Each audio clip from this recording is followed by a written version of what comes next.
मनरेगारू महात्मा गांधी नाम हटाइबा और BBG Ramji bill प्रत्याहार दाबी गंजाम जिला पुरुषोत्तमपुर रे कांग्रेस एक दिनिया उपवास बा सांकेतिक कार्यक्रम रे गंजाम जिला सभापति तथा सान खेमुंडी विधायक रमेश चंद्र जेना जोगदे अनशन रे बसचंती। बीबीजी रामजी बिल प्रत्याहार न हेबा जाय एही आंदोलन जारी रहिबो बोली कहिसंती रमेश जेना। सेपटे आज सारा देश में राहुल गांधी नेतृत्व में उपवास सांकेतिक प्रतिवाद करा जाउथुवा बेले पुरुषोत्तमपुर काली मंदिर छकरू कांग्रेस कर्मी पदयात्रा करने सह गांधी प्रतिमूर्ति रे पुष्प माल्य दे उपवास बा अनशन रे बसचंती। बीबीजी रामजी एहा श्रमिक विरोधी बिल बोली कहिछि कांग्रेस।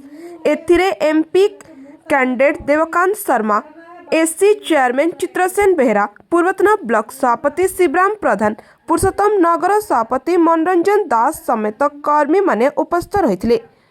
ब्यूरो रिपोर्ट जनतांको स्वर।